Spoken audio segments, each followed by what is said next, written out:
Welcome to RTV. నేను శివరామకృష్ణ. ఈరోజు అసలు స్త్రీల సమస్యల కోసం ప్రముఖ గైనకాలజిస్ట్ డాక్టర్ నిహారిక అల్లు మనతో పాటు ఉన్నారు.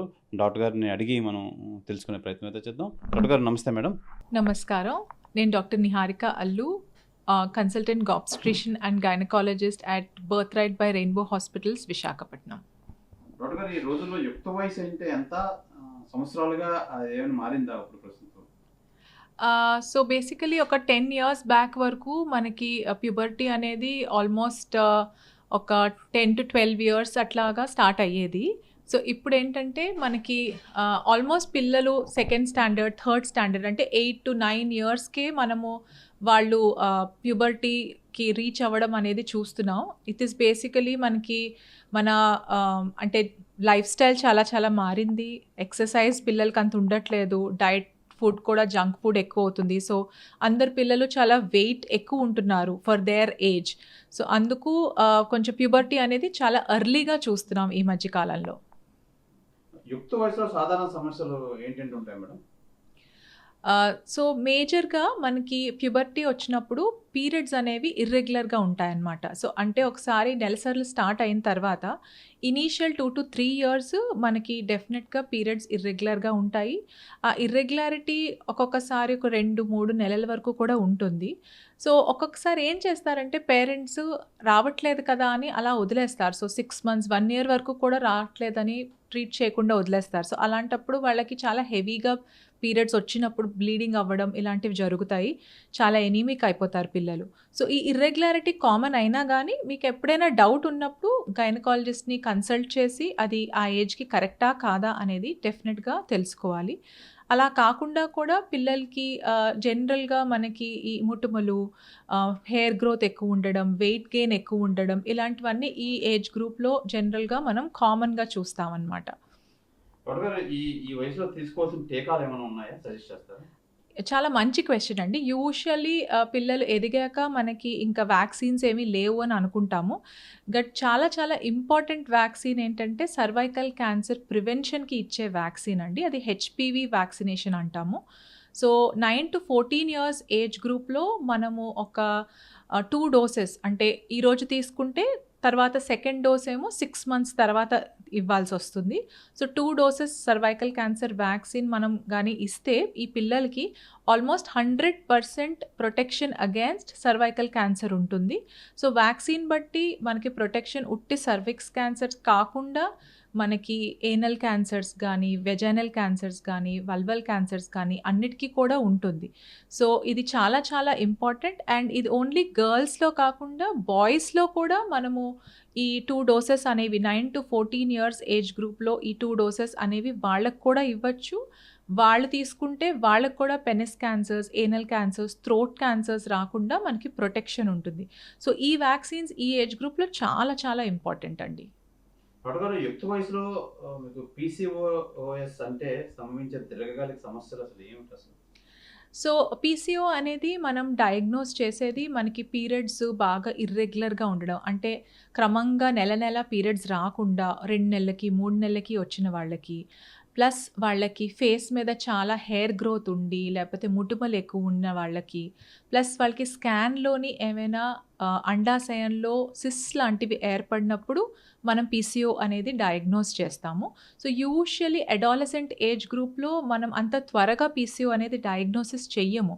ఎందుకంటే ఇందాక నేను చెప్పినట్టు మనకి పీరియడ్స్ ఇర్రెగ్యులారిటీ కొన్ని సంవత్సరాలు మనకి నడుస్తుందన్నమాట. సో అందుకు మనము పీరియడ్ ఇర్రెగ్యులారిటీ అయిన తర్వాత ఆల్మోస్ట్ ఒక 18 years తర్వాతే మనం ఈ ప్రాబ్లమ్ని కరెక్ట్గా పీసీఓ అనేది చెప్తాం. కానీ పీసీఓ అనేది లైఫ్ స్టైల్ వలన వచ్చిన ప్రాబ్లము, ఒకసారి జెనెటిక్స్ వలన కూడా మనకి ఈ ప్రాబ్లం ఉంటుంది.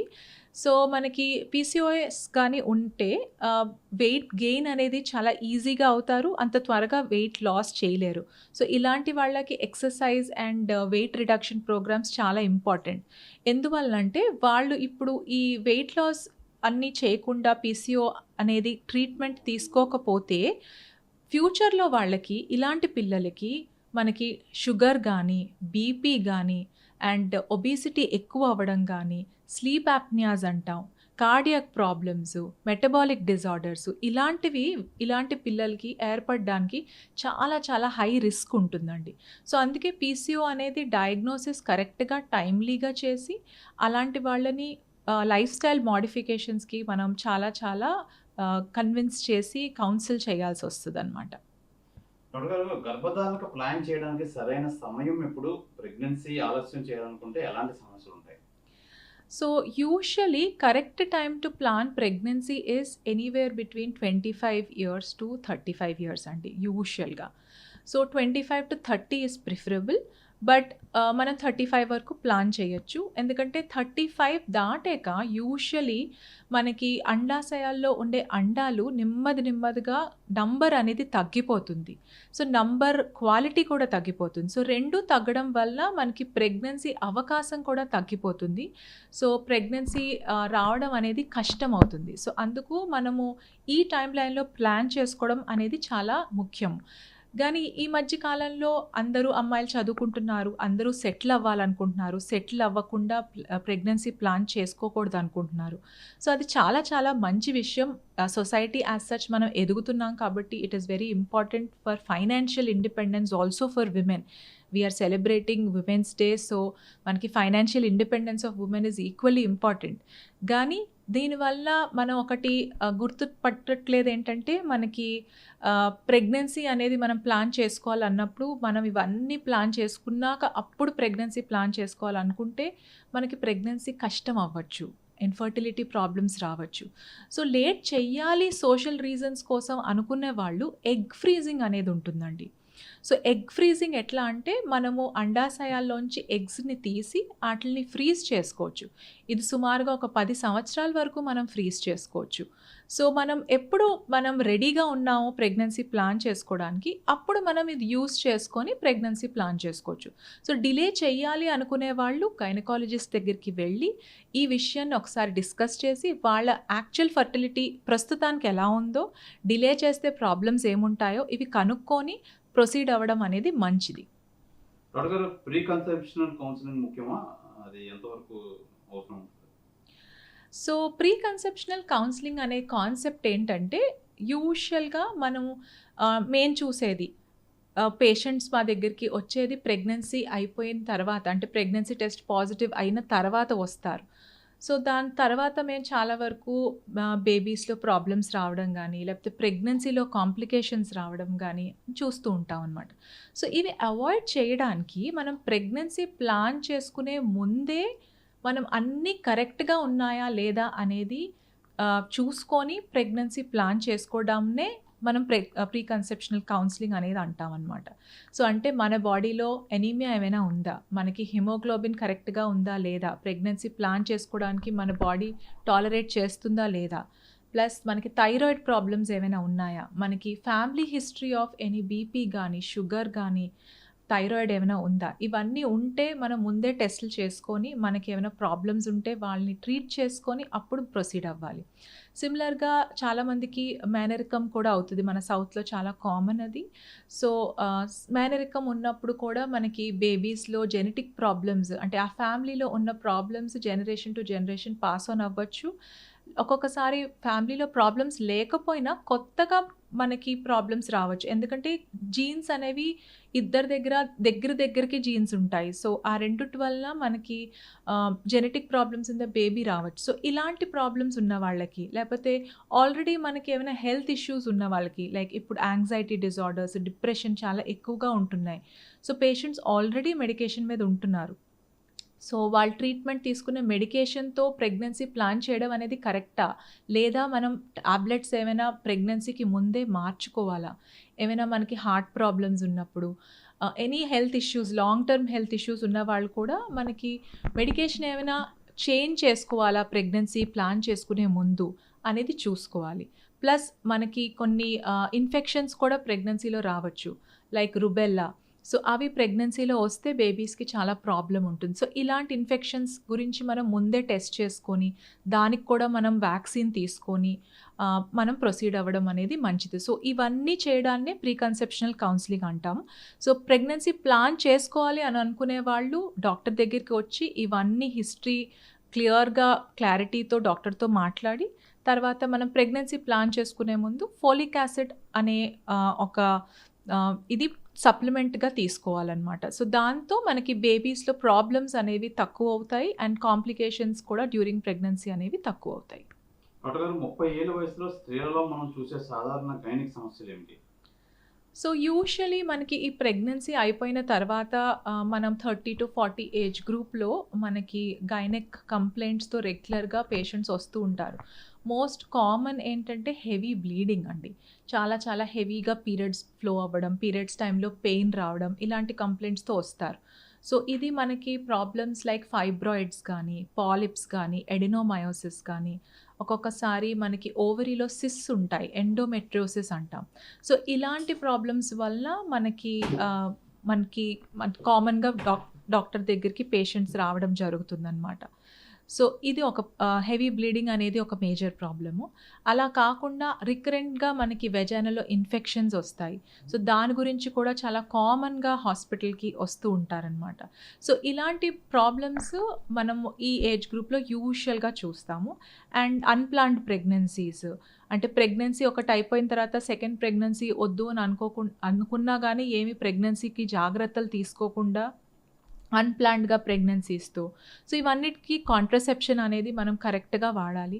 మనం డెలివరీ అయిన తర్వాత మళ్ళీ ప్రెగ్నెన్సీకి స్పేసింగ్ ఎలా పెట్టుకోవాలి అనేది మీ డాక్టర్తో డిస్కస్ చేయాలి. మనం గ్యాప్ ఎలా మెయింటైన్ చేయాలి అనేది డిస్కస్ చేయాలి.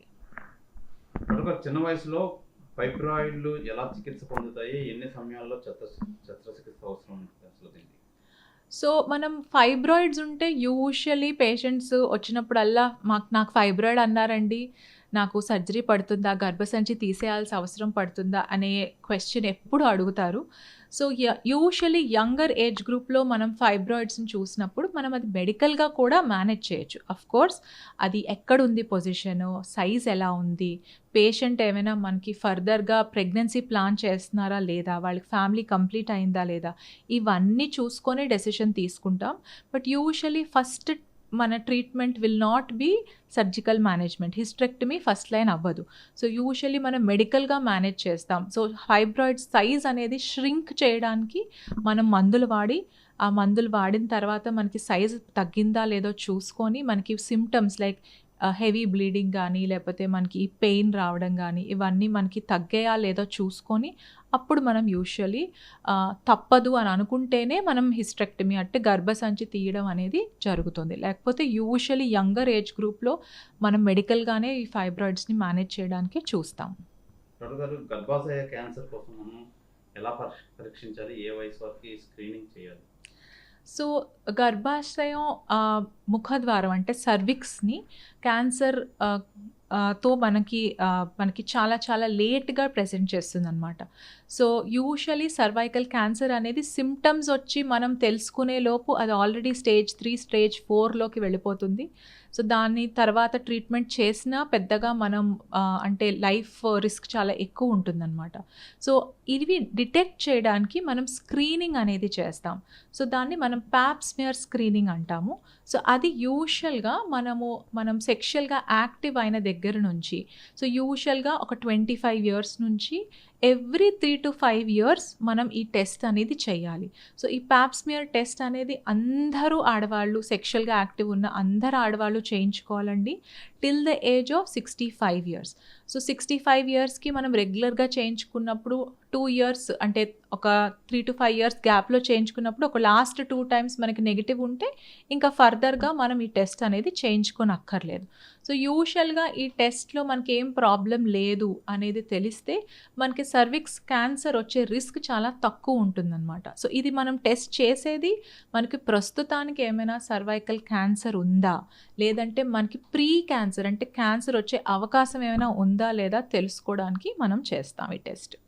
మెనోపాజ్ అంటే ఏంటి డాక్టర్? సో మెనోపాజ్ అనేది ఏంటంటే మనకి మన 35 years తర్వాత నేను ఇందాక అన్నాను కదా, మనకి తగ్గిపోతుంది, ఓవరీలో యాక్టివిటీ తగ్గిపోతూ ఉంటుంది. సో మనకి అండాశయ నంబర్ క్వాలిటీ తగ్గిపోవడం వల్ల అండాశయం నుంచి ప్రొడ్యూస్ అయ్యే హార్మోన్స్ తగ్గిపోతాయి. సో అలా గ్రాడ్యువల్గా తగ్గి ఆఫ్టర్ సమ్ టైం మనకి హార్మోన్స్ కంప్లీట్‌గా తగ్గిపోయి మనకి నెలసరులు రావడం కూడా తగ్గిపోతాయి.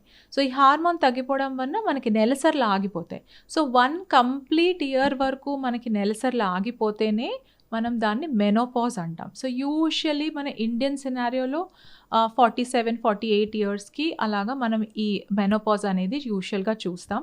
వెస్టర్న్ కల్చర్‌లో ఆల్మోస్ట్ 52, 53కి అట్లా చూస్తాం. So, around that age group me periods ఏమైనా ఇర్రెగ్యులర్ అవుతున్నా, లేకపోతే మీకు నెల పీరియడ్స్ సరిగ్గా వచ్చినా గానీ కొంచెం కొంచెం బ్లీడింగ్ అయ్యి, బ్లీడింగ్ యాజ్ సచ్ తగ్గిపోతున్నా కంగారు పడక్కర్లేదు. బట్ డెఫినెట్‌లీ డాక్టర్ దగ్గరికెళ్ళి ఒకసారి కన్సల్ట్ చేసి ఇది మెనోపాజేనా లేకపోతే వేరే ఇంకేమైనా ప్రాబ్లమ్ ఉందా అనేది చూపించుకోవడం అనేది చాలా చాలా ఇంపార్టెంట్ అండి. డాక్టర్ గారు, సాధారణ ఋతుక్రమం ఆగిన లక్షణాలు ఏమిటి? మేము వారికి చికిత్స చేయగలమా? సో, యూజువల్‌గా మెనోపాజ్ వచ్చిన తర్వాత పీరియడ్స్ అనేవి ఆగిపోయి 1 ఇయర్ ఆగిపోయిన తర్వాతే మనం మెనోపాజ్ అంటాం. సో, ఈ మెనోపాజ్ ట్రాన్సిషన్‌లో అంటే మనకి ఆ మెనోపాజ్ వచ్చిన తర్వాత వచ్చే ముందు మన బాడీలో చాలా చాలా ఈ హార్మోన్ లాస్ వలన చాలా ప్రాబ్లమ్స్ అనేవి ఏర్పడతాయన్నమాట. సో, మనకి చాలామంది హాట్ ఫ్లషెస్ అంటాం. అంటే అందరూ కరెక్ట్‌గా అక్కడే కూర్చుని ఉంటారు. గానీ వీళ్ళకి చెమటలు పట్టేస్తూ ఉంటాయి. ఒళ్ళంతా వేడెక్కిపోతూ ఉంటుంది. సో, ఇది బాడీలో హార్మోన్ తగ్గిపోవడం వల్ల మనకి ఈ ప్రాబ్లమ్స్ వస్తాయి. దీన్ని వాసోమోటార్ సింప్టమ్స్ అంటాం. అలాగే నైట్ బాగా చెమటలు పడతాయి. నిద్ర పట్టదు. ప్లస్ వాళ్ళకి చాలా మూడ్ స్వింగ్స్ కూడా ఉంటాయి. సో, ఈ టైంలో చాలా ఇరిటబుల్‌గా అయిపోతారు. సో, ఇంట్లో వాళ్ళు జనరల్లీ ఎలా గ్రహిస్తారంటే ఈవిడకి మేబీ బీపీ వచ్చేసిందేమో, అన్నెసెసరీగా ఈ మధ్యన చాలా విసుక్కుంటోంది, చిరాకు పడుతుంది అని అనుకుంటారు. బట్ యాక్చువల్‌గా ఇవన్నీ మెనోపాజల్ ట్రాన్సిషన్‌లో వచ్చే ప్రాబ్లమ్స్. సో, ఈ ప్రాబ్లమ్స్ ఏమైనా చాలా సివియర్‌గా ఉండి మీ లైఫ్ స్టైల్‌ని ఎఫెక్ట్ చేస్తున్నాయని అనుకుంటే డెఫినెట్‌గా మనము దానికి ట్రీట్మెంట్ అనేది చెయ్యొచ్చు. చాలామంది ఈ ప్రాబ్లమ్స్ కామన్. సో, మనకి తప్పదు, మనం భరించాలి అనే దాంట్లో ఉండిపోతారు. సో, ఇవన్నిటికి కూడా ట్రీట్మెంట్ ఉంటాయి. సో, మీరు మీ గైనకాలజిస్ట్ దగ్గరికి ఎళ్ళి మీ ప్రాబ్లమ్స్‌ని చెప్తే దానికి తగ్గట్టు ఎవ్రీబడీ సెపరేట్‌గా ట్రీట్మెంట్ చేస్తారు. ఇండివిడ్యువలైజ్డ్ ట్రీట్మెంట్ ఉంటుంది. అంటే ఎవరికి ఏ ప్రాబ్లమ్స్ ఉన్నాయో దానికి తగ్గట్టుగా మనం ట్రీట్మెంట్ చేయడం జరుగుతుంది. మంచి ఋతుక్రమం మరియు పునరుత్పత్తి ఆరోగ్యం కోసం మహిళలు ఎలాంటి ఆహారం తీసుకోవాలండి? సో, యూజువల్లీ మనకి good healthy menstruation and reproduction ఉండాలి అని అనుకుంటే మనం డయట్‌లో ఫస్ట్ థింగ్ ఏంటంటే కరెక్ట్ టైంకి డయట్ తీసుకోవాలి. జనరల్లీ ఆడవాళ్ళు ఏంటంటే వాళ్ళ లైఫ్ స్టైల్‌ని వాళ్ళు ప్రయారిటీ ఇవ్వకుండా పిల్లలకి ఫుడ్ పెట్టడం టైంకి, లేకపోతే ఇంట్లో పనులన్నీ చేసుకున్నాక అప్పుడు బ్రేక్‌ఫాస్ట్ చేయడం, పూజలు చేశాక, స్నానాలు చేశాక బ్రేక్‌ఫాస్ట్ చేసే టైమే 12, 1 గంట అయిపోతుంది చాలామందికి. So, first most important thing ఏం తిన్నాము కన్నా ఏ టైంకి తిన్నాము అనేది చాలా చాలా ఇంపార్టెంట్ అండి. అండ్ టైమ్లీ ఫుడ్ తీసుకోవాలి. సో, ఒక్కొక్క మీల్ స్కిప్ చేసేస్తూ ఉంటారు. కొంతమంది అసలు బ్రేక్‌ఫాస్టే తీసుకోరు, కొంతమంది డిన్నర్ తీసుకోరు. సో, మన బాడీ ఒక ఇంజిన్ లాంటిది. సో, మనం కరెక్ట్ న్యూట్రిషన్, కరెక్ట్ ఫ్యూయల్ ఇవ్వకపోతే అది సరిగ్గా పనిచేయదు. సో, అందుకు మనం ఫస్ట్ ఇంపార్టెంట్ ఏంటంటే టైమ్లీగా ఫుడ్ తీసుకోవాలి. అండ్ తీసుకున్న డయట్ చాలా బ్యాలెన్స్డ్‌గా ఉండాలి. అంటే దాంట్లో కార్బోహైడ్రేట్స్ ఉండాలి, ప్రోటీన్స్ ఉండాలి, ఫ్రూట్స్ ఉండాలి, వెజిటబుల్స్ ఉండాలి, అన్ని మినరల్స్ ఉండాలి. ప్లస్ జనరల్‌గా ఫీమేల్స్‌కి కాల్షియం అండ్ ఐరన్ అనేవి ఎక్కువగా ఉండాలి. సో, మనం ఐరన్ అనేది ఆకుకూరల్లో ఎక్కువగా చూస్తాం, ములగాకుల్లో ఎక్కువ చూస్తాం, ఖర్జూరంలో ఎక్కువ చూస్తాం, రాగితో చేసిన ఫుడ్ కానీ, బెల్లంతో చేసిన ఫుడ్ కానీ, దానిమ్మ పళ్ళు, క్యారెట్, బీట్రూట్ ఇవన్నిట్లో మనకి ఐరన్ అనేది ఎక్కువ ఉంటుంది. సో, ఇలాంటి పదార్థాలు ఈ టైంలో జనరల్‌గా ఎక్కువగా తీసుకుంటే మనకి ఎప్పుడైనా సివియర్‌గా బ్లీడింగ్ ఏమైనా అయినా, లేకపోతే ప్రెగ్నెన్సీలో ఏమైనా హిమోగ్లోబిన్ పడినా ఇవన్నీ మనకి హెల్ప్ చేస్తాయన్నమాట. అంటే మన బాడీలో స్టోర్స్ కరెక్ట్‌గా ఉంటే మనం దీన్ని తట్టుకోగలుగుతాం. సిమిలర్‌గా కాల్షియం కూడా మనం కరెక్ట్‌గా తీసుకోవాలి. సో, మనకి ఎగ్స్‌లో కాల్షియం ఉంటుంది, మిల్క్‌లో కాల్షియం ఉంటుంది, డ్రై ఫ్రూట్స్‌లో కాల్షియం ఉంటుంది, మనకి మష్రూమ్స్‌లో కాల్షియం ఉంటుంది, పనీర్‌లో ఉంటుంది, మనకి గ్రీన్ లీఫీ వెజిటబుల్స్‌లో కాల్షియం ఉంటుంది. సో, ఇవన్నీ మనం ఎక్కువగా తీసుకుంటే మనకి కాల్షియం అనేది బాడీలో ఎక్కువ అవుతుంది. అండ్ ఆటోమేటిక్‌గా బ్రెస్ట్ ఫీడింగ్ టైంలో ఇది మనకి చాలా చాలా హెల్ప్ చేస్తుంది. ప్లస్ ఈవెన్ మెనోపాజల్ టైంలో కూడా మనకి బాడీలో హార్మోన్స్ తగ్గినప్పుడు మనకి బాడీలోంచి కాల్షియం కాల్షియం కూడా తగ్గుతుంది. సో ఫ్రాక్చర్ రిస్క్ ఎక్కువ అవుతుంది. సో ఇలాంటప్పుడు కూడా మనం డైట్‌లో జనరలీ బాగా ఇవన్నీ తీసుకుంటే ఇవన్నీ మనకి ప్రొటెక్టివ్‌గా ఉంటాయన్నమాట. డాక్టర్ గారు, ఆరోగ్య పరీక్షలు ఎంత తరచుగా చేయాలి మరియు ఏ వయసులో చేయాలి? సో చాలామంది ఏంటంటే ప్రాబ్లమ్స్ ఉంటేనే డాక్టర్ గుర్తొస్తారండి. సో అది కరెక్ట్ కాదు. Prevention is always better than cure. So problem వచ్చిన తర్వాత డాక్టర్ దగ్గరికి రావడం కాకుండా మనకి ప్రాబ్లమ్ ఉన్నా లేకపోయినా, మనకి ఏమైనా ఫ్యామిలీ హిస్టరీ ఆఫ్ ప్రాబ్లమ్స్ ఉన్నా లేకపోయినా అట్లీస్ట్ బై 35-40 ఇయర్స్ నుంచి మనం రెగ్యులర్గా ఇయర్లీ చెకప్స్ అనేవి చేయించుకోవాలి. సో ఇయర్లీ చెకప్స్ చేయించుకుంటే మనకి బ్లడ్ టెస్ట్, బేసిక్గా హిమోగ్లోబిన్, థైరాయిడ్, షుగర్, ఒక బీపీ, ఒక వెయిట్, మినిమమ్ థింగ్స్. అండ్ ఇందాక నేను చెప్పాను పాప్స్మియర్ అనేది. సో 3-5 ఇయర్స్ మీకు ఎవ్రీ 3-5 ఇయర్స్ మీకు ఫాలో అవుతున్న ఇయర్కి చేయించుకోవచ్చు. ఇయర్లీ అవసరం లేదు అది. Breast examination, breast scans, ultrasound abdomen అంటే అబ్డామిన్లో స్కాన్. సో ఇవన్నీ మనం రెగ్యులర్గా చేయించుకుంటే మనకి ఏమైనా ప్రాబ్లమ్స్ ఉంటే మనం దాన్ని ట్రీట్మెంట్ అనేది చేసుకోవచ్చు. అట్లీస్ట్ మనకి ఏమైనా ప్రాబ్లం ఉంది అనేది ఎర్లీ స్టేజెస్లో బయటపడతాయి అన్నమాట. సపోజ్ మనకి ఫ్యామిలీ హిస్టరీ ఉందనుకో, like family history of breast cancers కానీ, యూట్రస్ క్యాన్సర్స్ కానీ, ఓవరీ క్యాన్సర్స్ కానీ, లేదు అంటే మనకి ఫ్యామిలీ హిస్టరీ ఆఫ్ షుగర్ కానీ, బీపీ కానీ ఉన్నప్పుడు మనం ఇంకా ఎర్లీగా ఇలాంటివి అంటే ఇంకా మోర్ ఫ్రీక్వెంట్గా చేయించుకుంటే మనకి మంచిదన్నమాట. సో ఇయర్లీ అనేది కరెక్ట్ టైం అండి. మనం ఇయర్లీ చేయించుకోలేకపోయినా అట్లీస్ట్ 2 ఇయర్స్కైనా మనం ఇవి చెకప్స్ అనేవి రెగ్యులర్గా చేయించుకుంటే మనకి ఏమైనా ప్రాబ్లమ్స్ ఉంటే మనం వాటిని ట్రీట్ చేయొచ్చు అండ్ ఎర్లీగా ప్రాబ్లమ్స్ని పిక్ చేయొచ్చు. అండ్ మనం హెల్తీగా ఉంటేనే మన ఫ్యామిలీ హెల్తీగా ఉంటుంది. So I think first we have to take care of ourselves. And ఎప్పుడు కూడా విమెన్ అనేది వాళ్ళ హెల్త్ని ప్రయారిటైజ్ చెయ్యరు. So it's high time that we prioritise our health and మనం హెల్తీగా ఉండి అదే హెల్త్ని మనం అందరికీ పంచడం అనేది చాలా ముఖ్యం అండి. డాక్టర్ గారు, వ్యాయామం మరియు బరువును నిర్వహించడం యొక్క ప్రాముఖ్యత ఏమిటి? సో కరెక్ట్ వెయిట్ అనేది ఎవరికి అనేది మనకి కరెక్ట్ వెయిట్ అనేది మనకి హైట్కి తగ్గట్టుగా బిఎంఐ అనేది ఉంటుంది. సో ఆ బిఎంఐ ఎక్కువ అయ్యే కొద్దీ మనకి ప్రాబ్లమ్స్ ఎక్కువ అవుతాయి అన్నమాట. So BMI more than 30 is obesity అండి. 25-30 ఓవర్ వెయిట్ అంటాం. సో మనకి 35 అబవ్ ఉన్న వాళ్ళకి మార్బిడ్ ఒబిసిటీ అంటాం. సో ఈ మధ్య కాలంలో మేము అసలు చాలా తక్కువ మంది నార్మల్ బిఎంఐతో చూస్తున్నాం. అట్లీస్ట్ చూస్తున్న పేషెంట్స్ అందరూ ఈజీగా ఓవర్ వెయిట్ ఉంటున్నారు, చాలామంది ఒబీసే ఉంటున్నారు. సో ఇవన్నీ ఏంటంటే మన లైఫ్ స్టైల్లో వచ్చిన చేంజెస్ వలన కంపేర్ టు ప్రీవియస్ జనరేషన్స్ మన యాక్టివిటీస్ తగ్గాయి. మనకి సెడెంటరీ లైఫ్ స్టైల్ ఎక్కువైంది. అందరూ కంప్యూటర్స్ మీద వర్క్ చేస్తున్నారు, అందరికీ వర్క్ ఫ్రమ్ హోమ్ ఉంటుంది. లేదు అంటే లైక్ బయటకు వెళ్ళి ఎక్సర్సైజ్ చేసేది అనేది చాలా తక్కువ అయిపోయింది. సో ఇవన్నిటి వల్ల ఏంటంటే మనకి ప్రాబ్లమ్స్ ఫ్యూచర్లో లైక్ బీపీ కానీ, షుగర్ కానీ, హార్ట్ ప్రాబ్లమ్స్, యంగ్ ఏజ్లో మనం హార్ట్ ప్రాబ్లమ్స్ చూస్తున్నాం.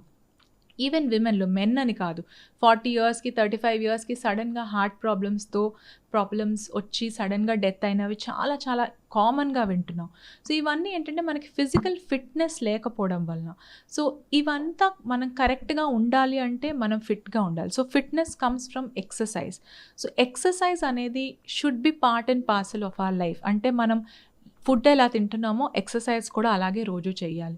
At least 35-40 minutes per day. 45 చేయలేకపోయినా minimum 30 minutes per day at least మనం ఏదో ఒకటి మనకి ఏది ఇష్టం ఉంటే ఆ ఎక్సర్సైజ్ని మనం రెగ్యులర్గా చేస్తే, కన్సిస్టెంట్గా చేస్తే మన బాడీ మనం తీసుకునే ఫుడ్కి సరిపడా మనం ఎక్సర్సైజ్ చేస్తే అది స్టోర్ అయ్యి ఒబిసిటీ అవ్వకుండా ఉంటుంది. సో దాంతో మనకి ప్రాబ్లమ్స్ ఫ్యూచర్లో రాకుండా ఉంటాయి. సిమిలర్గా డైట్ కూడా మనకి కావాల్సిన డైట్ అంటే మన బాడీకి ఎంత అవసరమో ఓన్లీ అంత అమౌంట్లో మనం ఫుడ్ తీసుకుంటే మనకు అది బాడీలో స్టోర్ అవ్వకుండా ఉంటుంది. ప్లస్ ఫుడ్ అనేది కూడా బ్యాలెన్స్డ్గా తీసుకోవాలి. యాజ్ ఫర్ యాజ్ పాసిబుల్ ఇంట్లో ఫ్రెష్గా వెజిటబుల్స్ తెచ్చుకొని ఫ్రెష్గా కుక్ చేసుకొని తినండి. స్టేల్ ఫుడ్ అవాయిడ్ చేయండి. ప్యాకెట్స్లోంచి ఓపెన్ చేసి తినే పదార్థాలు లైక్ జంక్ ఫుడ్, అట్లా ప్రిజర్వేటివ్స్ ఉంటాయి, తెలియకుండా బోల్డ్ అంత ఫ్యాట్ ఉంటుంది. ఈవెన్ షుగర్ ఫ్రీ అన్నా కూడా మనం క్వాంటిటీ ఎక్కువ తీసుకుంటే ఆ క్యాలరీ ఎక్కువే అవుతుంది. సో అన్ని రకాలుగా మనం డైట్ మీద ధ్యాస పెట్టాలి, అలాగే ఎక్సర్సైజ్ మీద ధ్యాస పెట్టాలి. సో ఈ రెండిటి వల్ల ఏంటంటే మనకి హెల్త్ అనేది బాగుంటుంది. సో ఓవరాల్ హెల్త్ బాగుండాలంటే రెగ్యులర్ చెకప్స్ చేయించుకోవాలి, మనం డైట్ అండ్ ఎక్సర్సైజ్ మీద ధ్యాస పెట్టాలి. ఇవన్నిటితో మనకి జనరల్గా ప్రాబ్లమ్స్ రాకుండా హెల్తీగా మనం ఉంటాం అన్నమాట. ప్రముఖ గైనకాలజిస్ట్ డాక్టర్ నిహారికలు మనకి డీటెయిల్గా ఎక్స్ప్లెయిన్ చేయడం జరిగింది. ఈ గైనకాలజీ కోసం మరిన్ని హెల్త్ అప్డేట్ కోసం చూస్తూ ఉండండి RTV. కెమెరామెన్ రమణ కుమార్తో శివరామకృష్ణ, RTV, విశాఖపట్నం నుంచి. మరిన్ని వీడియోస్ కోసం ఛానల్ ని సబ్స్క్రైబ్ చేయండి. లేటెస్ట్ అప్డేట్స్ కోసం వాట్సాప్ ఛానల్ ని ఫాలో అవ్వండి. ఆ లింక్ డిస్క్రిప్షన్ లో ఉంది.